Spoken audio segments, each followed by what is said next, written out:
पंतप्रधान नरेंद्र मोदी यांनी शुक्रवारी रात्री सोशल मीडियावर एक नवा व्हिडिओ शेअर केला, ज्यामध्ये त्यांनी दिल्लीत आंदोलनादरम्यान टीका शिवीगाळ करणाऱ्या तरुणाईला माफ केल्याचं म्हटलं। यावेळी त्यांनी देशातल्या तरुणाईला सल्ला देखील दिला, पण मोदींच्या याच माफी आणि सल्ल्यावरून विरोधकांनी हल्लाबोल चढवलेला आहे। पाहूयात। उनको सजा देना, अदालतों के चक्कर कटवाना, समाज में उनको प्रताड़ित करना, इससे हम परिस्थितियां नहीं बदल पाएंगे। मैं उन्हें माफ करना चाहता हूं। पंतप्रधान नरेंद्र मोदी यांचं हे विधान। शुक्रवारी रात्री पंतप्रधान नरेंद्र मोदी यांनी सोशल मीडियावर एक नवा व्हिडिओ संदेश जारी केला।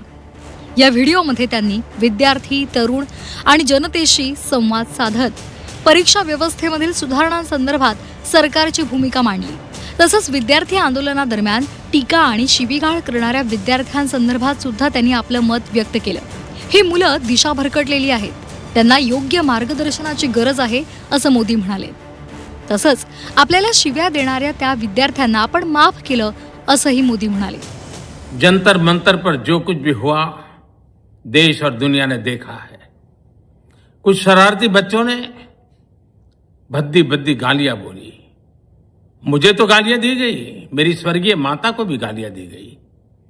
न जाने कितना भद्दा स्वरूप था। उनको सजा देना, अदालतों के चक्कर कटवाना, समाज में उनको प्रताड़ित करना, इससे हम परिस्थितियां नहीं बदल पाएंगे।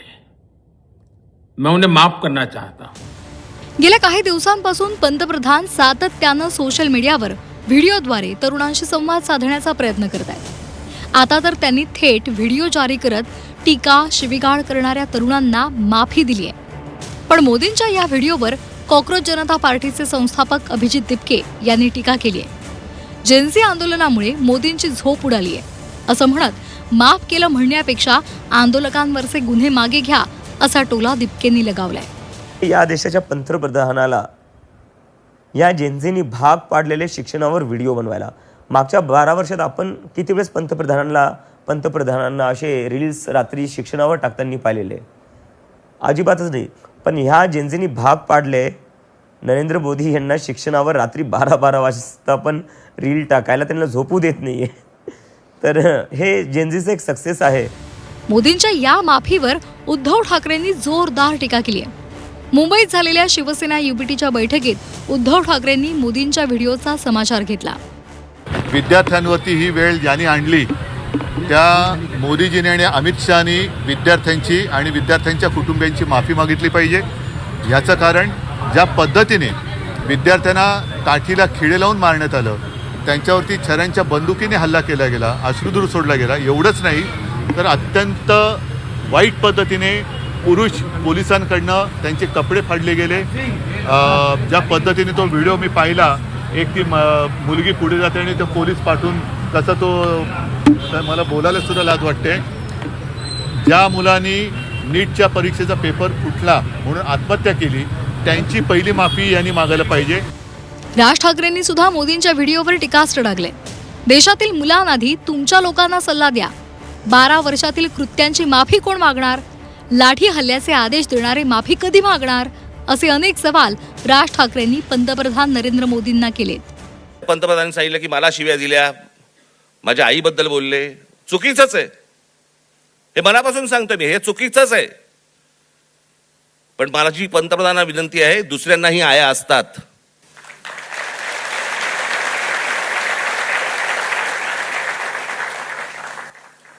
हे तुम्ही तुमच्या पक्षातल्या लोकांना देखील हे सांगितलं पाहिजे की तुम्ही मर्यादा पाळल्या पाहिजेत। आज पंतप्रधान सांगतात की मी त्या मुलांना सगळ्यांना माफ केलं, पण इतकी 12 वर्ष तुमच्या लोकांनी जे काही केलंय त्याची माफी कोण मागणार? जे विद्यार्थी तरुण तिकडे जंतर मंतरला बसले होते, त्यांची डोकी फोडली, ज्यांना लाठ्या काठ्या मारल्या, त्याचे आदेश देणारे जे लोक होते ते कधी माफी मागणार? संजय राऊतांनी सुद्धा मोदींच्या या व्हिडिओवर टीका केली आहे। मोदींच्या माफीला थेट शरणागती म्हणत राऊतांनी निशाणा साधलाय। तर सुप्रिया सुळेंनीही विरोधी पक्षाला एकत्र घेऊन तरुणांच्या प्रश्नावर चर्चा करा असं म्हणत मोदींच्या या व्हिडिओवर चिमटा काढलाय। ही त्यांची आणखीन एक शरणागती आहे। ही त्यांची आणखी एक शरणागती आहे। मुळात मुलांनी त्यांच्याकडे माफी मागितलेली नाही की आम्हाला तुम्ही माफी द्या. मागितली आहे का? आम्ही कोणी मागितली आहे का माफी तुमच्याकडे? साहेब आम्हाला माफ करा, आम्ही चुकलो, असं कोणी बोललं आहे का? ही तुम्हाला अवदसा आठवते कशी काय? म्हणजे मला कळतच नाही काय. आम्ही तुम्हाला माफ करतो. अरे पण माफी मागितली का आम्ही की आम्ही माफ करतो, हे करतो, नाही आहे. हे भ्रमिष्ट झाले.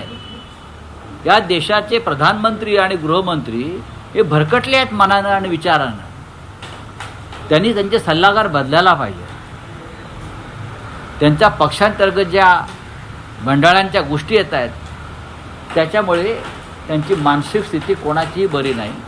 म्हणून तर आम्ही चर्चा मागतोय ना. जर ह्या गोष्टीवर दोन्ही बाजूने विरोधी पक्षातला कॉन्फिडन्समध्ये घेऊन जर ह्याच्यावर सविस्तर चर्चा झाली तर मार्ग निघू शकतो. पण मार्ग इच्छा असली पाहिजे ना मार्ग निघायची. आम्हाला या विषयावर राजकारण करायचं नाही.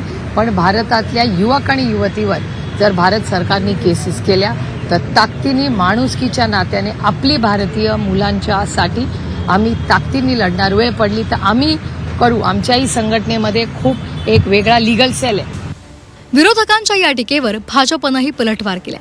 पंतप्रधान नरेंद्र मोदी आणि जेन्सीचं नातं आजोबा आणि नातू असं आहे आणि याच तरुणाईच्या पाठिंब्यानं मोदी 2029 मध्ये पंतप्रधान होतील असा दावा भाजपचे मुख्य प्रवक्ते नवनाथ बन यांनी केलाय.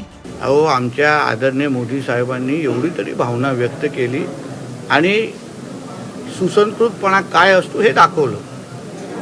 संजय राजाराम राऊतांचे जेव्हा मालक राज्याचे मुख्यमंत्री होते तेव्हा त्यांच्या मुख्यमंत्री काळामध्ये ज्या लोकांच्या करोनाच्या निमित्ताने जीव गेला, असंख्य पत्रकार बांधवांना खोटे केसेस टाकले गेले, समाजामध्ये तेढ निर्माण करण्याचा जो प्रयत्न केला त्याबद्दल त्यांच्या मालकाने कधीच जनतेची माफी मागितली नाही. जनतेसमोर खरं म्हणलं तर नाक रगडायला पाहिजे होतं आणि माफी मागायला पाहिजे होती. पण ते काय उद्धव ठाकरेसारख्या व्यक्तींकडून आम्हाला अपेक्षा पण नाही. हा संस्काराचा विषय असतो. संजय राऊत, पंतप्रधान नरेंद्र मोदीजी जेन झींच्या तरुणांसाठी आजोबांच्या वयाचे आहे. त्यांचं नातं हे आजोबा आणि नातवांचं आहे. तुम्ही मात्र कंस मामाप्रमाणे तुम्ही वागत आहात. तुम्हाला जेन झीशी काहीही देणं घेणं नाही. तुम्हाला फक्त तुमची राजकीय पोळी भाजवायची, तुम्हाला तुमची खासदारकी टिकवायची, तुम्हाला तुमच्या भावाची आमदारकी टिकवायची. दिल्लीतील जंतर मंतर आंदोलनापासून पंतप्रधान नरेंद्र मोदी सातत्यानं सोशल मीडियावर तरुणाईशी संवाद साधतायत. त्याचे हे रील्स आणि व्हिडिओ कोट्यवधी लोकांपर्यंत पोहोचतायत. त्यामुळे मोदींचे हे व्हिडिओ आता त्यांचं तरुणाईशी संवादाचं माध्यम बनलंय. तर विरोधकांनी याला शरणागती म्हटलंय. मोदींच्या व्हिडिओमुळे राजकारण तापलेलं आहे. ब्युरो रिपोर्ट, झी 24 तास.